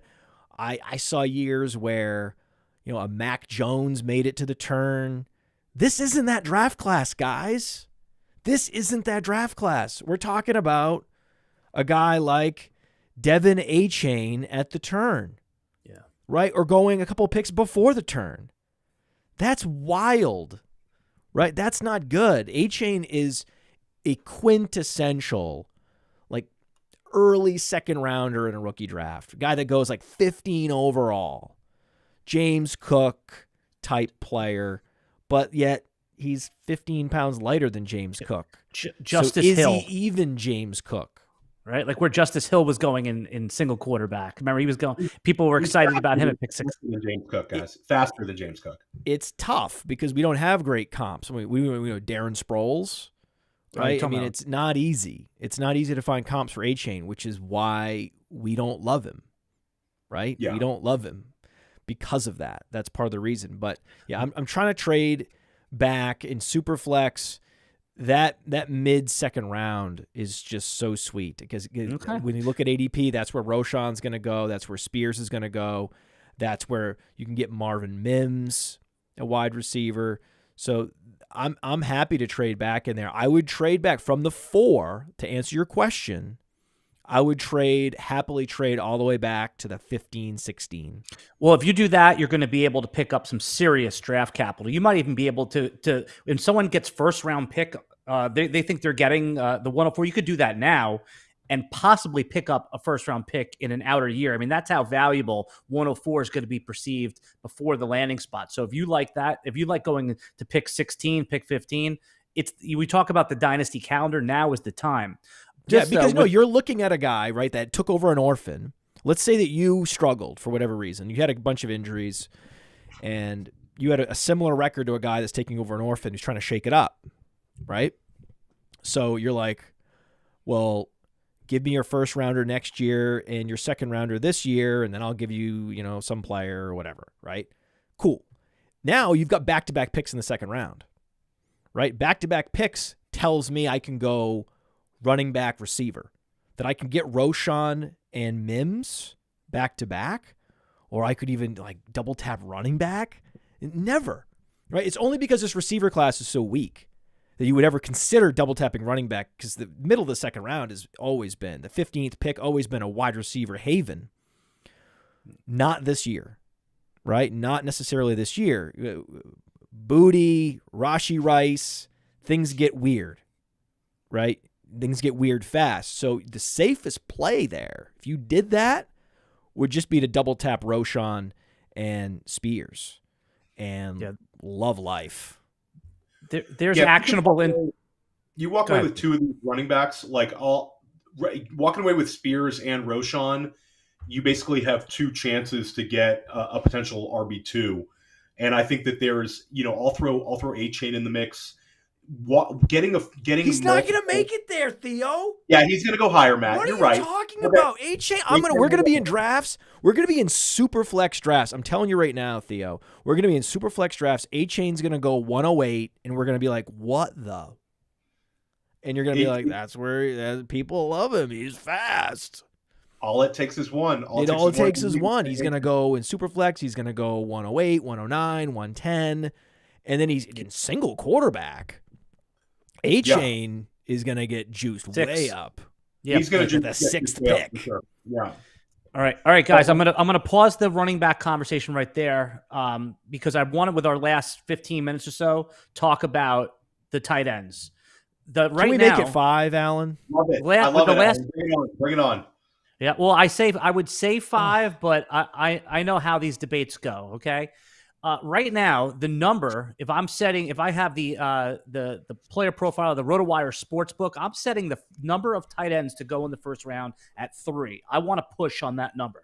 All right. I want to take in the money, and then we're going to push. I would still bet the over, but based on what we saw and based on how expensive and how thin the wide receiver class is, a lot of teams are going to want playmakers, pass catchers. Guys, did we see that? Did we see enough from these tight ends to boost our rankings a little bit in rookie drafts, where if these 3 guys go in the first round, that we have to consider them in our premium leagues? Well, I'm more excited about talking tight ends than Matt. I play a lot of FFPC Dynasty, and there's an argument to be made to not draft rookie tight ends because they don't produce right from the word go. But this is a class that I think is going to be not only, Alan, you bring up multiple first round picks, you're going to have like potentially 8 go in the first 2 rounds. There's so many right now that are going to get this high draft capital. And we had a really, really successful combine from some of these guys. I am excited about it. Michael Mayer was kind of the guy that we've been talking about for months, but I think that there's tight ends kind of nipping at his heels right now. We had the Darnell Washington combine, Dalton Kincaid. I'm still on the Mayer train, but some of these other guys, Musgrave, yeah, Musgrave, yeah, fantastic combine. Hey, from him. Theo, real quick, you've seen this little tidbit floating around about Musgrave? Do you know that he was a 4-sport champion, high school, a 4-letter athlete in high school? Do you know, without Googling it, guys, what the 4 sports were? And let me give you a hint. They were not the usual sports. Obviously, football. So he was a state champion level in 3 other high school sports. And I'll give you a hint. He's from Oregon. So Podfather, Theo, what were the 3 sports? Oregon. What is that? What is the Oregon hint? Is that log rolling? What are you talking about? Is that track and field somehow with the Nike connection? Okay, so you got one. Okay, so that's track and field. Okay, we'll take it up a notch. So we've covered discus or something. You said it's unusual track, so it's probably not going to be basketball. So I'll say wrestling. I believe wrestling. I have to double check that. But okay, so keep going. You be 4, though? How could there's 3 seasons? Is Oregon a 4-season state? Alpine skiing. He's a state champion level alpine skier. Shut up. Is he really? Yeah, and good for the hips, right? That's good with route running, the hips, alpine skiing. He's a phenomenal person. He's super charismatic. I talked to him at the Senior Bowl. The guy is awesome. Yeah, we're rooting for him. He's 4'6", 140. We got to move him up. Yeah, I think that he's a safe guy to move up because I think people are going to really like him. So I think it's more of a sheer numbers thing, Alan. We bring up 2nd and 3rd round picks, especially for FFPC. I just want to interject one more time. It wasn't wrestling; it was lacrosse. Was the other one? Okay, all right. Surprising to know that the big time lax out in Oregon. I wouldn't have guessed that one. So we digress. So, Theo, I need to understand your strategy for FFPC tight end premium. You want to get them when they're young? Not usually, but I think that this is a potentially transformative class based on the draft capital of these guys. Usually we get like four tight ends in that top 100-ish. Now, Sean R in the chat. Sean R in the chat. Alert, alert, alert. We have a comp. That makes sense. This one landed with me. You ready for this? Devon A-Chain. Or is it Devon? I think it's Devon. I've heard it both ways. I think it's Devon A-Chain. I don't know why I said Devon. Apologize. I've heard Devon. I don't think it's Devon. I think it's Devon, actually. Devon. Someone in the chat said it was Devon at one point. And the chat's always right. That's not true. Why did I say that? The chat's always wrong. Mostly wrong, sometimes right. Very decent, not great, but okay at pronunciation. Advice. I think it's Devon A-Chain. The comp was Tariq Cohen. Not bad. We'll take good comp. Tariq Cohen had a good year once upon a time, and can't stay healthy because he's so tiny. We'll take that 1 year in explosiveness. But yeah, so for tight end premium, the roster constraints make it a little bit difficult. But I don't think this is the year that we can go by the usual norms. I want to take some shots on these guys. I think that this is a year where there's going to be a number of these tight ends that are gonna shine out. I've been on the Mayer train, and I think that Washington's a guy that we can't ignore. I think there's concerns that he's going to be more of a blocker, but he sure looked good catching the football in those drills. And I think if he gets top 20 draft capital, Matt, we can't ignore him. And then Kincaid's interesting. I think Kincaid could put up good numbers earlier in his career than some might think. I think that he's going to be a very productive tight end. So I am not off rostering a rookie tight end here. I think we'll have a little more clarity after the draft, but I think this is a very, very good class and a deep one. Yeah, I think, Matt, you have to play in a lot of these leagues where you have to start 2 tight ends, or it's double PPR, or at very minimum the FFPC format where it's 1.5. And it's so hard, like in the FFPC format, to hold on to guys. So if they have first round draft capital and teams are looking for pass catching playmakers, and the price on wide receivers, the franchise tag on wide receivers is getting too out of control, they're going to look to supplement that with pass catching tight ends. They're going to make them a part of their game plan. I've tried and failed so many times to develop tight ends in FFPC leagues, and these dudes get churned every year. Yeah. They get churned, Theo. I can't in good conscience tell people to go out and spend up on tight end. I just can't do it. In fact, it's been a mantra I've had for as long as I've been doing this show, and I've yet to feel bad about it. Right? It's like, hey, at the turn, you want Kelsey in seasonal leagues. We know that. Right? That's a thing that we're recommending. And then that's it. But you could have got Kelsey inexpensively for many years before he became what he became. He sat out his whole first year getting a microfracture surgery on his knee. So the idea that you're bringing in a 21-year-old tight end, I just don't ever remember a time when you needed to do that. Even Gronkowski, Rob Gronkowski, and let's not go Aaron Hernandez. So we'll forget Aaron Hernandez because that's another one. But let's just forget Aaron Hernandez. That also didn't work out well. So even Gronkowski had that incredible rookie year, but it was only the second half. He wasn't on the field for the first half. So there's always a window to get these guys that's not in a rookie draft. Right, like someone else draft them, you buy them low. I see what you're saying, but you're getting more and more Pat Freiermuth types that show you something in year one. Muth is the example you want to go with, Alan, because like Pat Freiermuth got pushed down. You could get him as a mid-second round pick in FFPC leagues. This was the Kyle Pitts year. So Kyle Pitts goes very early. Freiermuth is tight end 2, but Freiermuth ends up in the mid-second, sometimes early second. Once in a while, I got Freiermuth in the early third. So you're not really using premium draft capital at all, and you end up getting a guy like that. And Muth, his stats, his counting stats for his rookie year ended up just being, okay. But if you look at the second half of the season, he was on an absolute tear. You started seeing last year usable weeks out of rookie tight ends, Chig Okonkwo to end the season. You had a run of Kate Otten being usable. These usable tight ends, you're starting to see them a little early on. So I think that this class is going to provide some guys like that. Usable. Whenever you say usable, just that word. Double-digit fantasy points. It's such a dog shit fantasy word. It doesn't get you excited. It's so almost a cliche alert, Matt? Is it cliche alert level? No, it's not a cliche. It's just poop. Well, what he means is just predictable. A fart. It needs a fart sounder. I think we have a fart sounder. I'm pretty sure we have multiple. I think we have multiple fart sounders, which is actually these fart sounds are me. They're actually my farts that I put my butt up against the microphone and did. But I'm not sure exactly what this is. Let's see what it is. Yes, that's it. Ooh, one sounded wet. That's actually me. That sounded wet.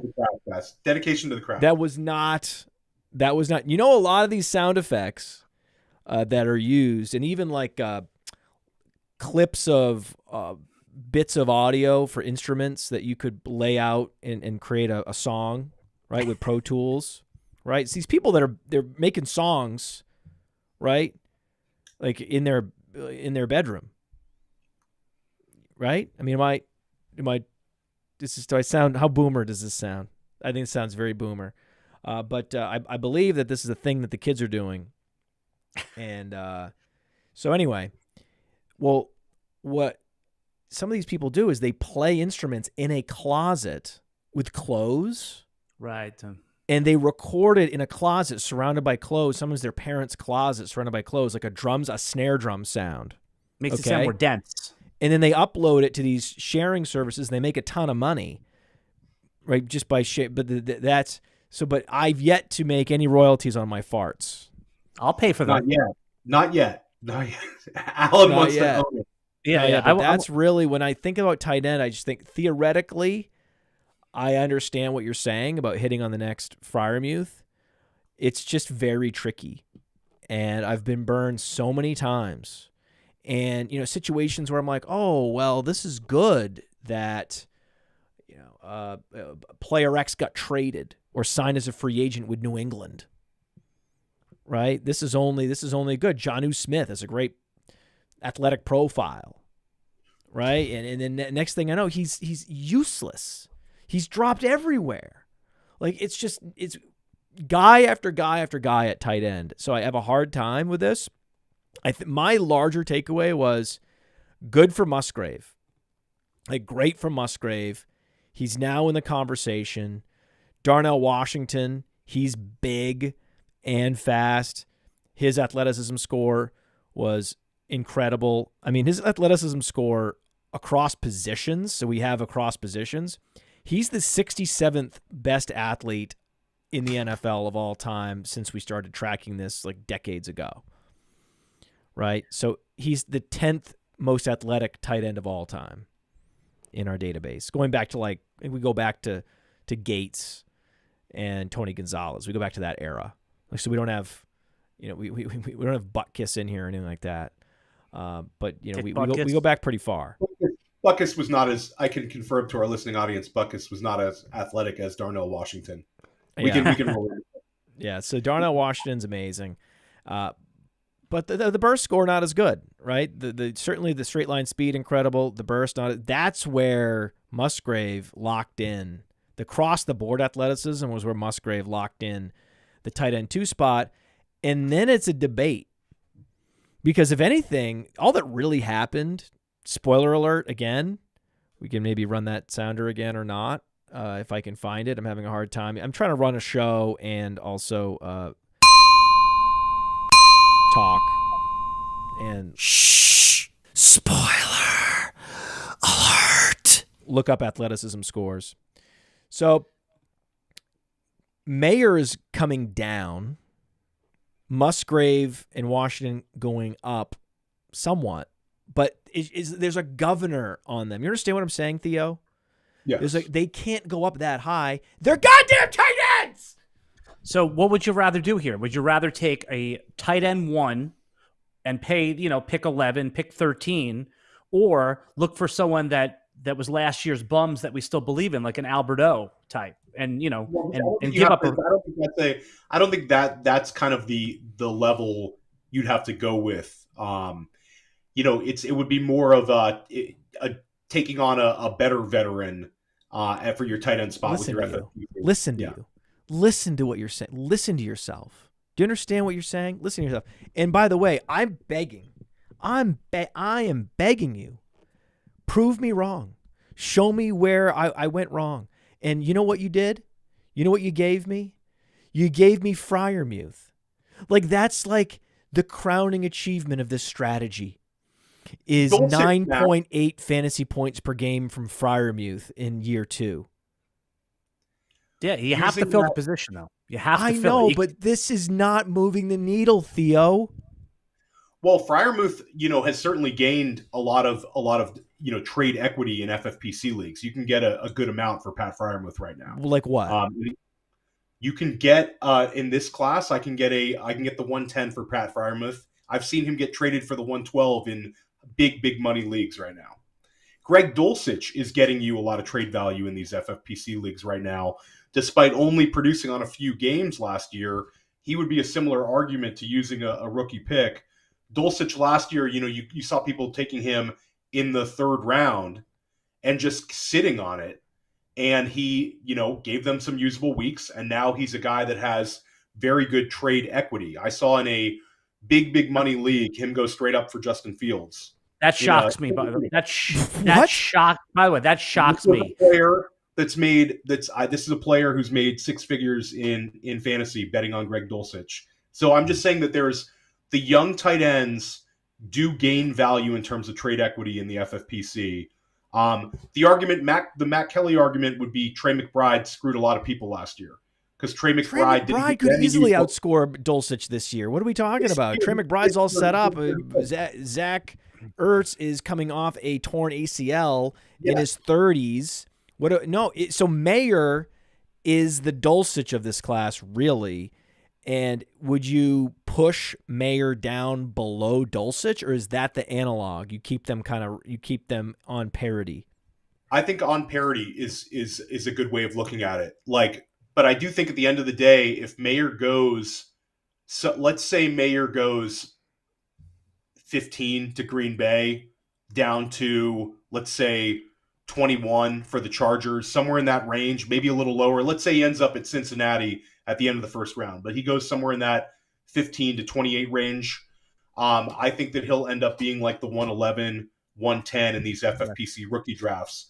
And then you have a real conversation, Matt, because that's where a couple of these running backs that we're referencing could be straight up Mayer versus one of these running backs, Mayer versus a wide receiver who could produce right away. That's where you get the real kind of arguments. So I think using your second round pick, which kind of have lesser hit rates in the FFPC, might be the way about going with these things. Like a Musgrave at the very end of the second would be kind of more appealing to me than Mayer with like the 110. Are you out on Schultz? On Dalton Schultz, I've been trying to trade him. Yeah. Okay. Yeah. But nobody wants to buy him because they all know he's going to be the Austin Hooper of this year, and his value is going to go way down. There's a couple places where he could land well, I know.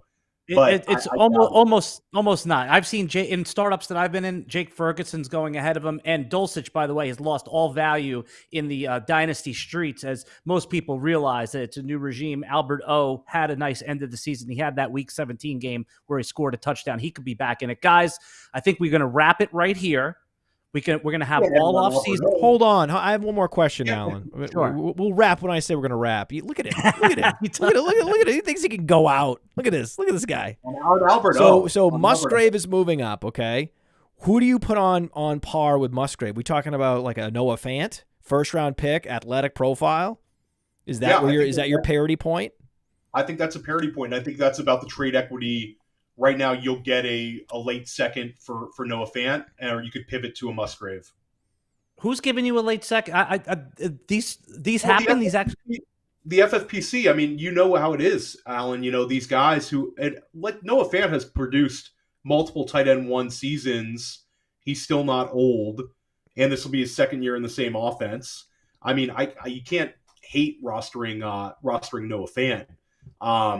But I think in these tight end premium leagues with roster cuts, it's difficult to maintain these guys that are going to give you potential top 15 weeks. Noah Fant was undrafted in some of these like 20 round underdog best balls. I think that your point is illustrated here because there's so much uncertainty from tight end 8 to tight end 28 that if there's somebody that has the capital, has the athletic profile, they are worth the shot to fill that hole.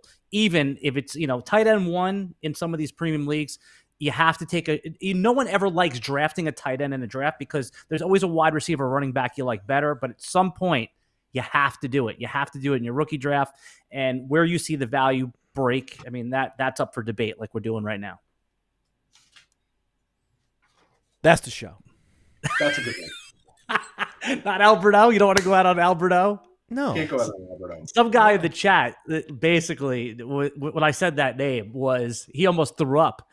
Are we forgetting that it's a new regime there and that Alberto, we had him as like the dynasty tight end 8, and he actually produced at the end for one game?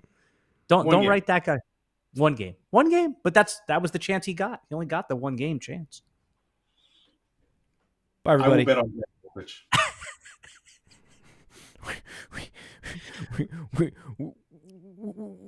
We gotta go. Hey, you like that video? Be sure to subscribe and activate those alerts so you get notified as soon as new videos drop. And be sure to check out playerprofiler.com. We have all the tools for you to dominate every type of fantasy league. We have a draft kit, Dynasty Deluxe, data analysis, DFS Dominator, and don't forget the player rankings to rule them all.